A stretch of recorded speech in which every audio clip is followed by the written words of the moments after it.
우리 성도님들 본당 들어오실 때 저쪽 친교실에서 맛있는 음식 냄새 나는 것 맡으셨습니까? 지난주에도 어느 성도님께서 너무 맛있는 냄새가 나서 예배드린 때 좀 배가 고파서 힘들었다 그러셨는데요.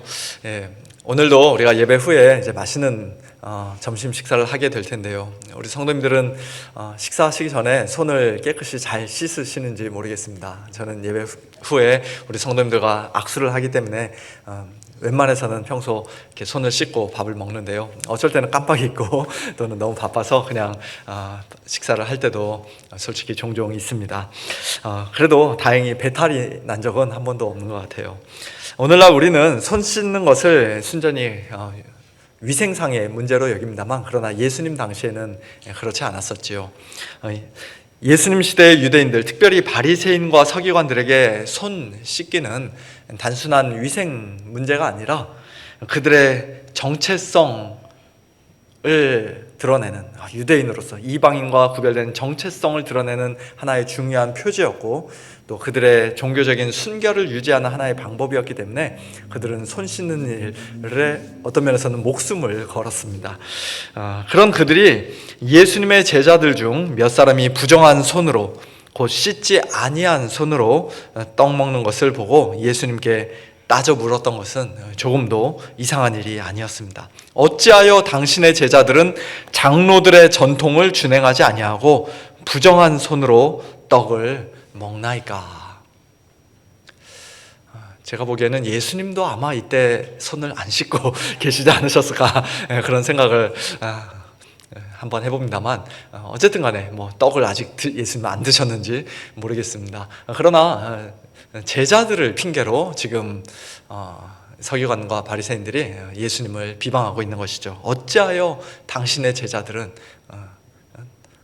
그렇게 하지 않느냐, 제자들 교육을 똑바로 잘 시켜야지 어찌하여 당신의 제자들은 장로들의 전통을 준행하지 않고 부정한 손으로 떡을 먹는 것인가, 그렇게 비방을 합니다.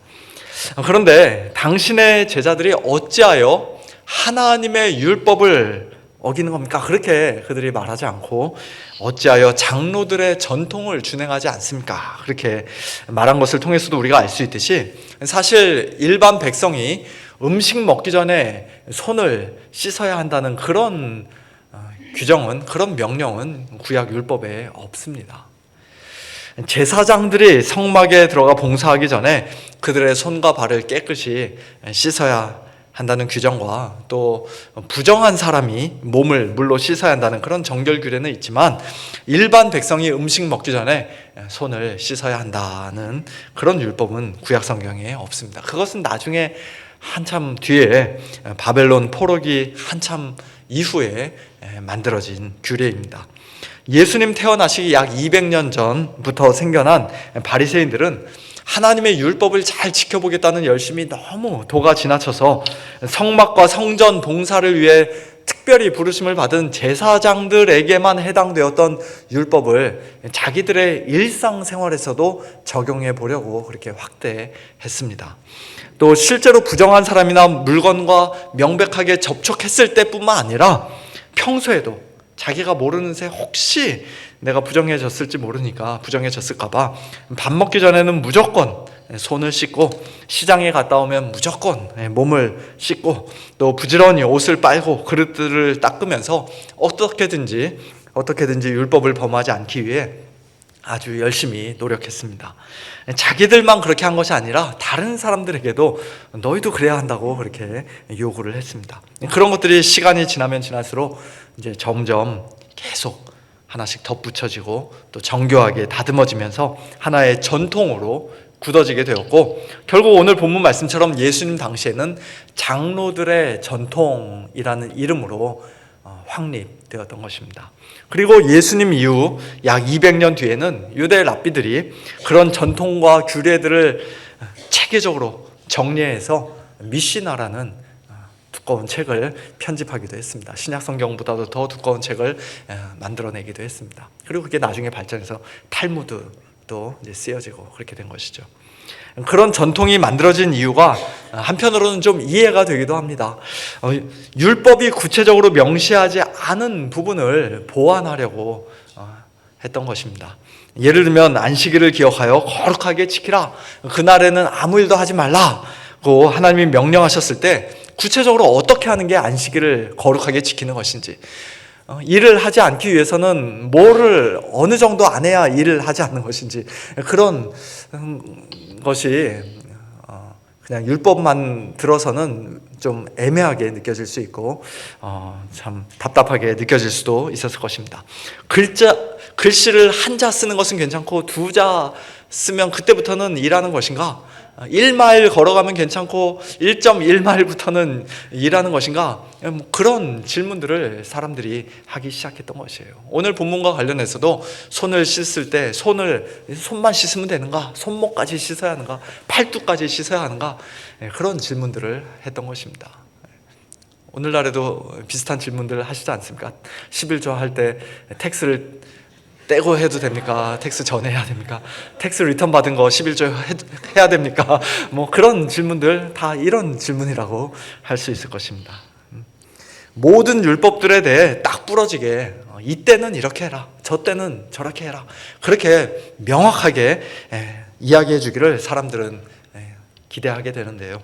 바로 그 일을 바리새인이나 서기관 같은 율법의 전문가들이 했던 것입니다. 그들은 실제로 율법의 명확한 기준을 세우고 자세한 가이드라인을 정했습니다. 각각의 율법에 그렇게 했습니다. 안식일 규정 같은 경우는 아주 세분화해서 무려 39개의 노동 금지 규정을 만들어내기도 했습니다. 이것은 일이고 이것은 일이 아니다, 이것은 39가지나 이렇게 자세하게 만들어냈습니다. 그러다 보니 하나님의 말씀과는 아무 상관없는 지극히 주관적이고 자의적인 규정과 율례들이 하나씩 자꾸만 생겨나고 덕지덕지 달라붙기 시작했습니다. 그리고 세월이 흐를수록 이제 그런 것들이 점점 더 딱딱하게 굳어져서 결국에는 사람이 만든 장로들의 전통이 마치 하나님의 말씀인 것 마냥 높아지게 되었습니다. 아니, 하나님의 말씀보다 오히려 더 중요한 것으로 여겨지고 더 높은 권위를 갖게 되었습니다.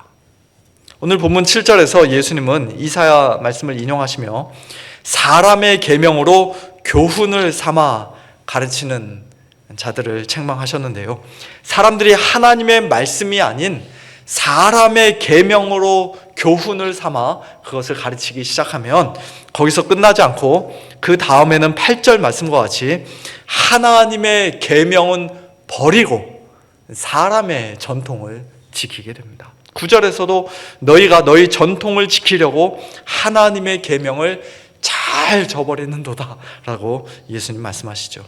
그리고 13절, 사람들은 이제 하나님의 계명을 저버리는 정도가 아니라 한 걸음 더 나아가 하나님의 말씀을 완전히 폐하고 무효화시킵니다. 너희가 전한 전통으로 하나님의 말씀을 폐하며 또 이 같은 일을 많이 행하느니라. 오직 성경, 오직 하나님의 말씀만이 우리의 신앙과 행위에 있어서 유일한 기준이 되고 최고의 권위를 가져야 하는데, 사람의 전통과 계명이 하나님의 말씀처럼 높아지거나 심지어는 그보다 더 높은 권위를 가지게 되면 하나님의 말씀은 살짝 무시당하는 정도가 아니라 실제로는 완전히 내버려지고 폐하여지게 되는 것입니다. 그리고 그런 잘못된 신앙은 필연적으로 위선과 외식에 빠질 수밖에 없습니다. 하나님을 조금도 기쁘시게 해드릴 수 없고 하나님을 올바르게 섬길 수도 없습니다. 오늘 본문에서 예수님은 장로들의 전통 지키는 일에 열심을 내며 예수님의 제자들을 비난했던 바리새인과 서기관들을 향해 외식하는 자들이라고 말씀하시며 그들을 책망하셨습니다. 겉으로는 그들이 아주 그럴듯해 보이고 가장 경건해 보였지만 입술로는 자기들이 하나님을 공경한다 아주 자신 있게 말했지만, 그러나 그들의 마음은 이미 하나님에게서 멀리 떠나 있었으며 그들은 하나님을 헛되이 경배하는 사람들에 불과했던 것입니다. 오늘 본문 10절 이하에서 예수님은 특별히 10계명의 5계명, 즉 내 부모를 공경하라는 율법과 또 아버지나 어머니를 모욕하는 자는 죽임을 당하리라는 하나님의 말씀을 언급하시면서 바리새인과 서기관들이 하나님의 그 계명에 순종하지 않으려고 고르반이라는 전통을 교묘하게 이용하는 것에 대해 말씀합니다. 너희는 이르되 사람이 아버지에게나 어머니에게나 말하기를 내가 드려 유익하게 할 것이 고르반 곧 하나님께 드림이 되었다고 하기만 하면 그만이라 하고 자기 아버지나 어머니에게 다시 아무것도 하여 드리기를 허락하지 않는다. 고르반이라는 말은 하나님께 바친 헌물 또는 성전 예물이라는 뜻인데요. 예수님 당시 유대 전통에서는 일반 백성들이 자기 재산이나 돈을 고르반으로 서원하면 그것이 공식적으로 하나님께 바쳐진 것으로 간주되었습니다. 하지만 그 재산을 당장 성전으로 헌납해야 하는 것은 아니었고 자기가 살아있는 동안에는 자기가 원하는 곳에 쓸 수가 있었습니다. 이제 쓰다가 죽으면은 성전에 이제 바치겠습니다. 그렇게 서원한 것이죠. 그런데 한 가지 이상한 거는 그 서원을 한 사람이 마음을 바꿔서 이거 내가 이제 고르반 하기로 했었는데 우리 부모님을 섬기는데 내가 좀 써야겠습니다. 부모님이 너무 어려우셔서 부모님을 좀 공양해야겠습니다. 그렇게 하면은 그것은 안 된다는 것이에요. 그것을 못하게 바리새인과 서기관들이 막았다는 것입니다. 안 돼 하고 허락하지 않았다는 것입니다. 그들은 구약 율법의 서원 관련 규정을 근거로 삼아 사람이 이미 하나님 앞에서 한 서원은 어길 수 없다, 취소할 수 없다라고 그렇게 주장했는데요. 결국 부모를 공경하라는 하나님의 분명한 말씀이 그들이 만든 그 고르반 전통 때문에, 즉 그들의 잘못된 성경 해석에 근거한 일개 사람의 전통 때문에 폐하여지고 무효화되고 만 것입니다. 사랑하는 성도 여러분, 오늘 저와 여러분에게는 그와 같은 고르반 또 손 씻는 전통이 과연 무엇이 있습니까? 오늘 우리에게도 하나님의 말씀보다 더 중요하게 여겨지는 어떤 사람의 전통과 사람의 계명, 이 장로들의 전통이 혹시 있지는 않습니까? 한국에서 120년 된 정말 말 그대로 역사와 전통을 자랑하는 어느 교회 담임 목사로 섬기고 계시는 한 목사님을 통해서 이런 이야기를 들은 적이 있습니다. 원래 부임했을 때 교회 강대상이 저 구석에 있었다고 합니다. 근데 그 강대상을 이 가운데 자리로 옮기는데 무려 8년이 걸렸습니다. 그런 이야기를 하셨습니다. 설교자가 이제 그 교회는 앞에 크게 십자가가 붙어 있었다고 하는데요. 십자가 아래서 설교자가 십자가 아래서 이렇게 설교를 하면은 마음이 교만해진다라고 해서 그렇게 다들 반대했었다는 것이에요. 모르겠습니다. 강대상 위치와 설교자의 마음이 교만한 것이 무슨 상관이 있는지 저는 솔직히 잘 모르겠습니다만, 구석에서 설교해야 좀 겸손해지고 가운데서 특별히 또 십자가 아래서 설교하면 뭐 교만해지는지 그건 잘 모르겠습니다만, 어쨌든 그렇게 8년이 걸리도록 이 강대상 위치 바꾸는 것이 쉽지 않았다는 것입니다. 저는 그 이야기를 들으면서 우리 교회는 43년밖에 안 돼서 너무 감사하다라는 생각을 했습니다. 사실 뭐 교회가 120년이 됐든 43년이 됐든 연수가 중요한 것은 아니죠. 120년이 되어도 120년이 되었어도 정말 하나님의 말씀을 가장 귀하게 여기고 하나님의 말씀에 겸손히 순종하는 교회라면 그 교회는 아주 젊고 건강한 교회일 것입니다. 그러나 오히려 뭐 10년밖에 안 됐어도, 아니 이제 막 갓 개척한 교회라 할지라도 하나님의 말씀보다 사람의 말과 사람의 계명이 더 목소리가 크고 더 힘을 발휘한다면 그 교회는 이미 딱딱하게 굳어져 있는 아주 생기를 잃어버린 그러한 교회라고 할 수 있을 것입니다. 우리 교회는 어떻습니까? 참 감사하게도 우리 교회는 하나님의 말씀을 저버리게 만들고 폐하게 만드는 사람의 전통과 계명이 딱히 생각나지 않을 만큼, 정말 제가 뭐가 있을까 하고 많이 생각해 봤는데요, 별로 그렇게 생각나지 않을 만큼 아주 건강한 교회인데요. 너무 감사하죠. 그럼에도 불구하고 간단하게, 정말 아주 작고 사소한 것 간단하게 한 두어 가지만 우리가 한번 생각해 보기를 원합니다. 먼저 우리 교회 본당 의자에는 분명 아무런 이름표가 붙어 있지 않지만 참 신기하게도 우리 성도님들은 다 본인 자리들을 다 알고 계신 것 같아요. 친교실 의자에도 제 눈에 보이지 않는 이름표가 붙어 있는 것 같습니다. 그래서 그것이 하나님의 말씀을 저버리는 나쁜 전통이라고까지는 말할 수 없겠습니다만, 그래도 만약 그 보이지 않는 이름표가 우리 모든 성도님들, 전체 성도님들 간의 그 화합과 교제를 방해하거나 또는 다른 성도님들에게 조금이라도 어떤 부담감을 준다면 우리의 그 오랜 관습과 작은 전통이 하나님의 사랑과 환대보다 어쩌면 더 우선시되는 것은 아닌가, 그런 생각을 우리가 해볼 필요가 있을 것 같습니다. 예배 시간에 새가족이나 살짝 늦게 오신 분들이 눈치 보지 않고 끝자리에 편하게 앉으실 수 있도록 먼저 오신 분들이 좀 불편하시더라도 처음부터 안쪽으로 살짝 들어와서 앉아주시면 참 얼마나 좋을까요?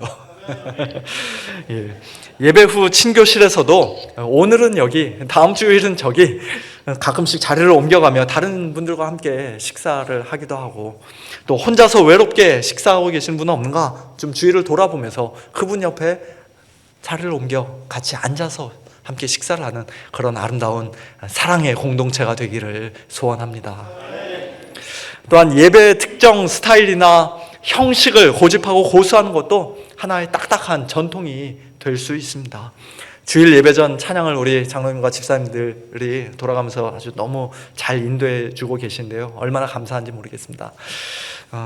근데 찬양 인도자의 찬양 선곡이나 인도하는 방식이 사람에 따라 나하고 좀 안 맞게 느껴지실 수도 있을 것입니다. 우리 교회에서는 지금까지 그렇게 안 해왔는데 자꾸 손들라 그러네, 자꾸 일어나라고 하네, 좀 불편하게 느껴지실 수도 있을 것입니다. 그런데 그것은 말 그대로 틀린 것이 아니라 다른 것이죠.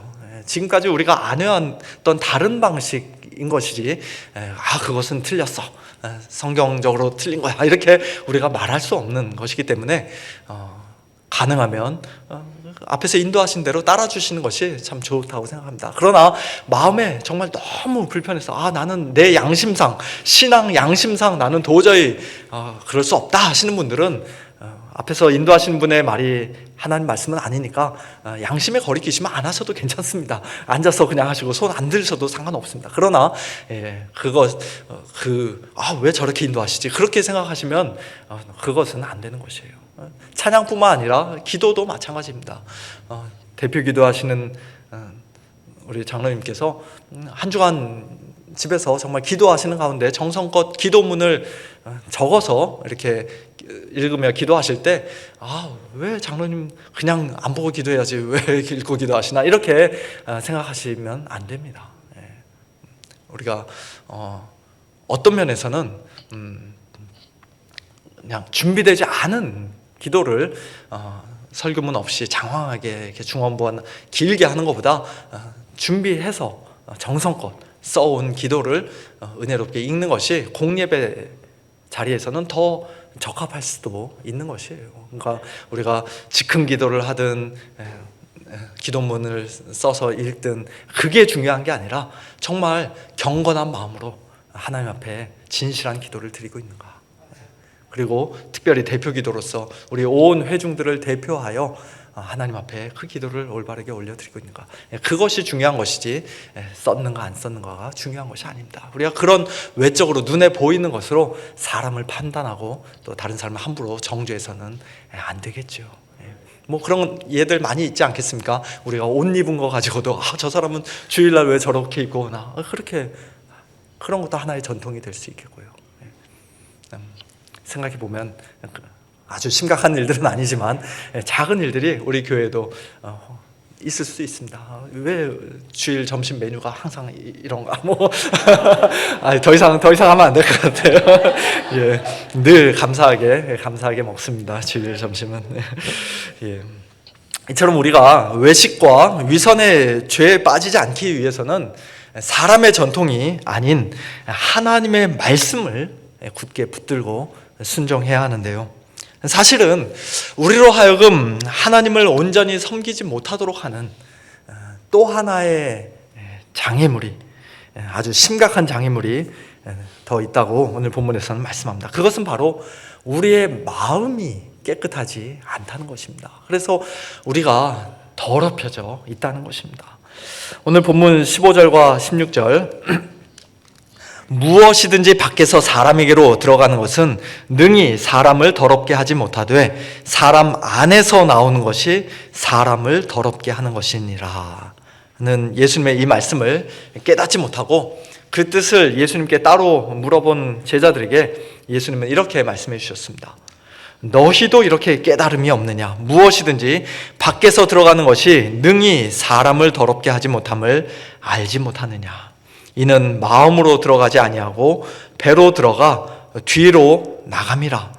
한마디로 모든 음식물이 깨끗하다라고 아주 그 당시로서는 정말 충격적인 혁명적인 말씀을 예수님이 하신 것입니다. 그리고 계속 이어서 말씀하십니다. 사람에게서 나오는 그것이 사람을 더럽게 하느니라. 뒤로 나가는 게 아니라 어떻게 보면 사람 이제 다른 방향으로 나오는 것이죠. 어디서 무엇이 나오길래 사람을 더럽게 합니까? 속에서, 그렇죠? 속에서 곧 사람의 마음에서 나오는 것은 악한 생각들인데 곧 음란들과 도둑질들과 살인들과 간음들과 탐욕들과 악독들과 여기까지는 각각의 행위들을 표현하기 위해 복수 명사로 쓰였고요. 이제 나머지 뒤에 6개는 좀 더 깊은 죄의 뿌리와 성질을 표현하기 위해 단수 명사로 예수님 말씀하셨습니다. 속임과 음탕과 질투와 비방과 교만과 우매함이니 이 모든 악한 것들이 다 속에서 나와서 마음에서 나와서 사람을 더럽게 한다라고 말씀하십니다. 사람이 손을 씻지 않고 떡을 먹거나 또는 어떤 부정한 음식을 먹어서 더러워지는 것이 아니라 사람의 마음이 이미 더럽고 악한 것들로 가득 차 있기 때문에 그 더러운 마음에서 나오는 모든 것들이 사람을 더럽게 한다는 말씀입니다. 뭐 특별히 나쁜 짓을 해서가 아니라 아무것도 안 하고 그냥 가만히 누워만 있어도 입도 뻥긋 안 하고 그저 숨만 쉬고 있어도 더러운 마음이 더러운 우리 사람들은, 저와 여러분은 이미 큰 죄인으로 하나님 앞에 드러날 수밖에 없는 자들이라는 것입니다. 이처럼 우리 인간의 가장 근본적인 문제는 마음에 있습니다. 마음. 이것은 바리새인과 서기관들 같은 사람들에게만 해당되는 말씀이 아니라 죄 가운데서 태어나는 우리 모든 인류에게 동일하게 적용되는 말씀입니다. 만물보다 거짓되고 심히 부패한 것이 마음이라. 누가 능히 이를 알리오마는 나 여호와는 심장을 살피며 폐부를 시험하고 각각 그의 행위와 그의 행실대로 보응하는 분이라고 예레미야 17장에서는 말씀합니다.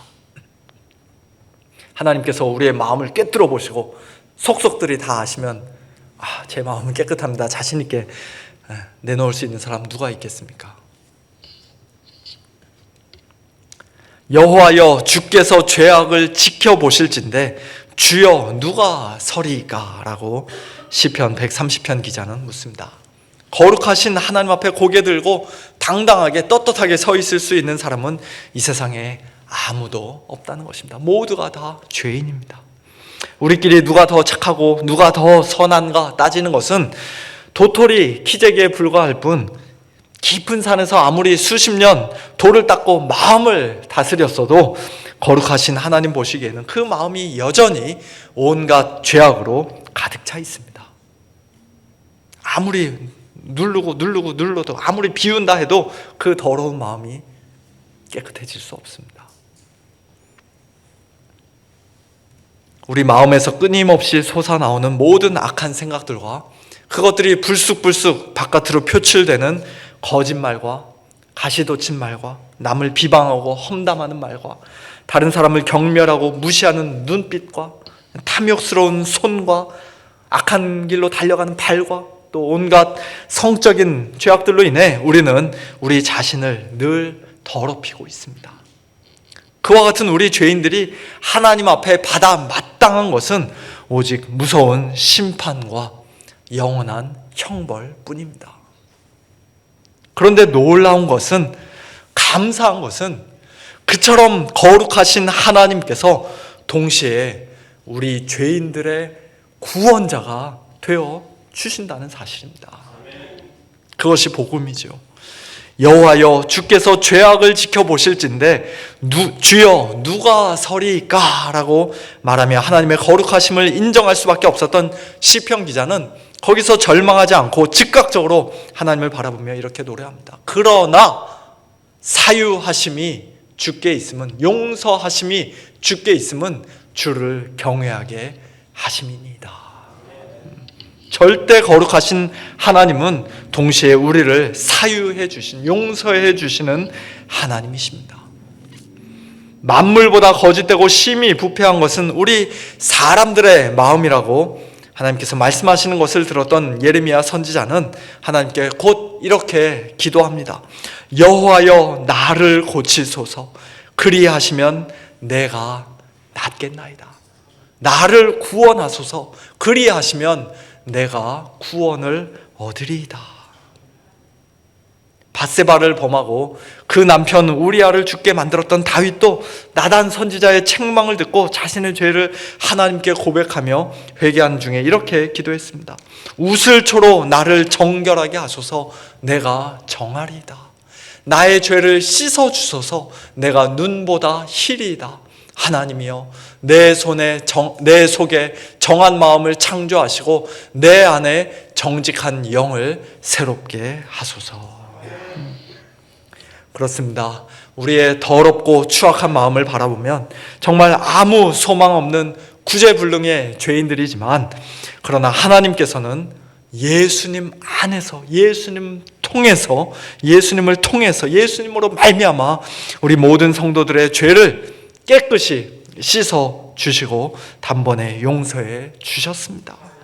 동이 서에서 먼 것 같이 우리 죄를 다시는 기억하지도 않겠노라고 약속해 주셨습니다.